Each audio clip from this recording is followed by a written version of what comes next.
Shalom, selamat pagi jemaat dikasih Tuhan. Kembali kita berjumpa dalam renungan pagi. Mari pagi hari ini saya kembali mengajak kita semua untuk merenungkan firman Tuhan. Supaya melalui firman Tuhan, hidup kita akan terus dibangun. Dan kita akan terus bertumbuh, diteguhkan dan bahkan dikuatkan dalam iman dan pengharapan.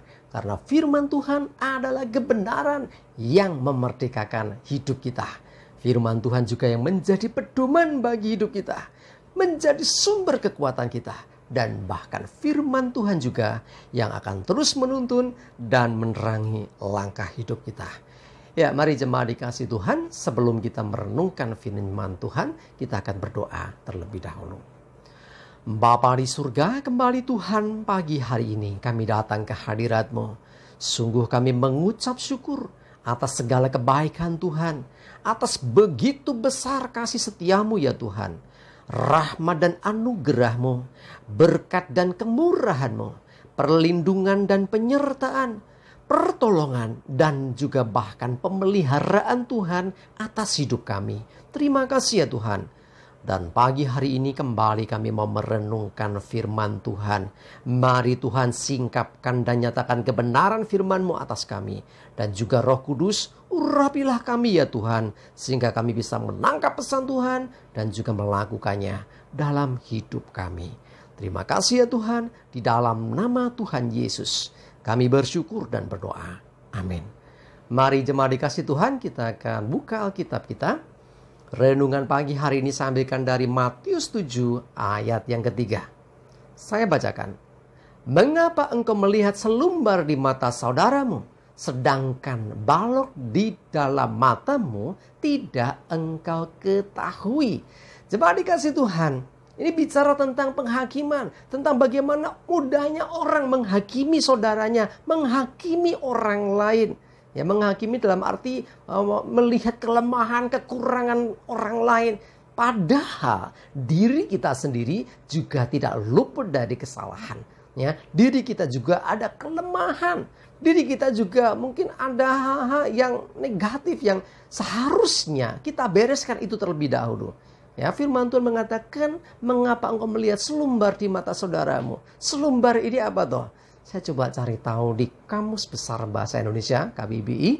Selumbar diartikan serpihan kayu kecil. Nah, jadi kalau di sini dikatakan ya selumbar itu serpihan kayu kecil. Sedangkan balok, kita tahu balok ya, kayu dengan ukuran yang jauh lebih besar daripada selumbar. Ya, selumbar di mata saudara kita bisa lihat. Balok di dalam mata sendiri kita nggak bisa lihat. Ini sungguh terlalu. Ya, tetapi pada kenyataannya seringkali begitu ya. Saya ambil contoh nih. Apa yang saudara lihat? Ya, mungkin ada beberapa di antara saudara akan mengatakan, oh itu titik hitam. Ya, mungkin yang sudah tahu ini, oh enggak gitu Pak. Itu adalah kertas putih. Betul, kertas. Ya, selembar kertas. Tapi kenapa ketika saya angkat ini banyak orang melihatnya ini? Padahal saya akan nunjuk apa ini? Nah, kalau saya begini baru jawabannya ini adalah titik hitam. Tetapi kalau saya mengatakan apakah ini? Ya, saya pegangkan kertas. Tapi kenapa fokusnya banyak orang di sini? Kelemahan, kekurangan orang lain mudah sekali dilihat. Padahal kertasnya putih besar. Yang baik seringkali kita nggak lihat. Ya, kita terlalu mudah kan melihat kelemahan, kekurangan daripada kelebihan orang lain. Ya, seringkali kita mudah mengingat hal yang kecil, ya, kesalahan, hal-hal yang mungkin membuat kita kecewa, itu kan perkara kecil dibandingkan kebaikan yang mungkin orang lain sudah buat untuk hidup kita. Ya, yang baik seringkali dilupakan, yang buruk diingat terus. Nah, itulah satu yang tidak boleh terjadi. Ya, mengapa engkau melihat serpihan kayu di mata saudaramu? Ya, kalau saya pakai bahasa dari Kamus Besar Bahasa Indonesia tadi, ya, serpihan kayu kecil di mata saudaramu, sedangkan balok, ya, balok kayu ada di dalam matamu dan engkau tidak ketahui. Nah, ini loh, kelemahan kekurangan kita sendiri kita nggak tahu. Padahal gede loh, jauh lebih besar daripada selumbar, jauh lebih besar daripada serpihan kayu. Ya, dan posisinya balok dalam mata kan dekat dengan kita. Kita bisa nggak tahu. Sementara selumbar di mata saudara kita kan posisinya lebih jauh daripada kita. Tetapi selumbar itu bisa dilihat dengan jelas. Oh, aneh kan? Sementara balok yang gede itu nggak kelihatan. Nggak tahu. Itulah yang terjadi dalam kehidupan kita. Tapi firman Tuhan mengingatkan, ya, jangan demikian, ya. Karena itu mari jemaat dikasih Tuhan, jangan terlalu mudah menghakimi orang. Jangan terlalu mudah melihat kekurangan, kesalahan, ya, dosanya orang.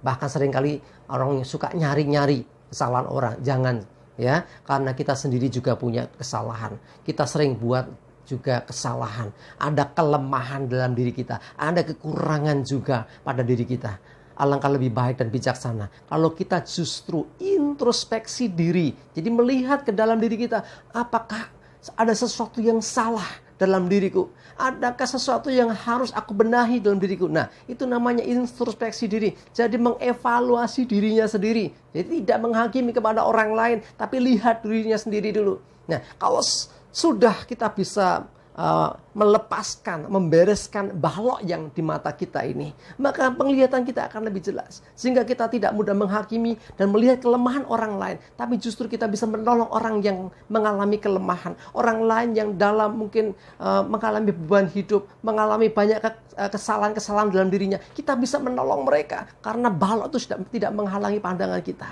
Ya, mari jemaat dikasih Tuhan, saya mengajak kita semua, ya, jangan mudah menghakimi. Sekalipun mungkin tenan no, ya, mungkin kita melihat beneran loh seperti itu. Sekalipun demikian, kita tidak berhak untuk menghakimi, ya. Bagian kita kalau melihat orang lain melakukan kesalahan adalah mendoakan dia, ya, sedapat mungkin. Kalau memang, ya, istilahnya ada kesempatan, kita menguatkan dia untuk dia bangkit, ya, untuk dia bisa pulih gitu, ya. Bukan sebaliknya kita menghakimi. Ya, orang yang dihakimi akan tertuduh hidupnya. Tapi kalau kita bisa merangkul dia, ya, tentunya ingat sekali lagi balok itu dibuang dulu, ya, supaya kita tidak jadi batu sandungan. Jangan sampai orang salah paham dengan kita, ya. Kita bisa menguatkan, kita bisa membantu orang lain kalau dia mengalami kelemahan dan kekurangan. Kalau kita sudah bereskan tuh balok yang menghalangi pandangan kita. Mari jemaat dikasih Tuhan, jangan menghakimi, tapi sebaliknya, ayo introspeksi diri. Jangan sampai hidup kita justru jadi batu sandungan bagi orang lain. Amin, kita berdoa. Bapa di surga, terima kasih. Kami bersyukur untuk teguran firman-Mu pagi ini. Kadang tanpa kami sadari, seringkali kami menghakimi orang lain, melihat kelemahan, kekurangan orang lain, dan mengabaikan bahwa ada kekurangan, ada juga kesalahan dalam diri kami. Ampuni kami ya Tuhan. Dan kami mau belajar Tuhan mulai hari ini untuk kami introspeksi diri, untuk kami melihat kepada diri kami, kekurangan dan kelemahan kami, supaya kami bisa membenahi diri dan hidup berkenan di hadapan Tuhan. Terima kasih ya Tuhan, kami serahkan hari ini hidup kami dalam pimpinan Tuhan. Dijauhkan celaka dan mara bahaya, dan biarlah damai, sejahtera dan berkat Tuhan menyertai kami semua. Dalam nama Tuhan Yesus, kami bersyukur dan berdoa. Amin. Mari jemaat dikasih Tuhan, yuk tetap semangat, maju terus dalam iman dan pengharapan. Selamat beraktivitas. Tuhan Yesus memberkati kita semua. Amin.